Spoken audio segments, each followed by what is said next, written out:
உயரமான மலைகளுக்கு மேலே மேகங்களைத் தொடும் அளவிற்கு ஒரு அழகான நகரம் இருந்தது. அந்த நகரத்தில் வாழ்ந்த மக்கள் எல்லாம் குட்டி உருவம் கொண்டவர்களாகவும் காற்றில் பறக்கும் சக்தி கொண்டவர்களாகவும் இருந்தனர். அந்த நகரத்தில் 5 சிறுவர்கள் இருந்தனர். அவர்கள் எப்பொழுதும் ஒற்றுமையாகவே இருப்பார்கள். ஒருவருக்கொருவர் அன்பாகவும் இருப்பார்கள்.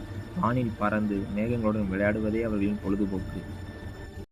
அந்த நகரத்தில் வாழ்ந்த மக்கள் காற்றில் பறப்பதற்கு காரணம், அங்கு இருந்த மந்திர ஒளியால் ஜொலிக்கும் மரம். அந்த மரத்திலிருந்து வரும் ஒளி தன் நகரத்தையும் மக்களையும் வானத்தில் வைத்திருந்தது. ஆனால் அந்த மரத்தை பார்த்து பொறாமைப்பட்ட ஒரு தீய மந்திரவாதி அந்த சக்தியை கைப்பற்ற நினைத்தான். ஒரு நாள் இரவு அந்த மந்திரவாதி தனது மந்திர சக்தியினால் அந்த மரத்தினை கட்டுப்படுத்தினான். உடனே நகரம் இருளில் மூழ்கியது. மக்கள் அனைவரும் பயத்தில் அலறினார்கள். உடனே நகரம் மெதுவாக கீழிறங்க ஆரம்பித்தது. நகரத்தை காப்பாற்ற வேண்டுமென்றால் அவன் கைகளில் இருக்கும் மந்திர தடியினை உடைக்க வேண்டும் என்று ஊரின் பெரியவர் கூறினார்.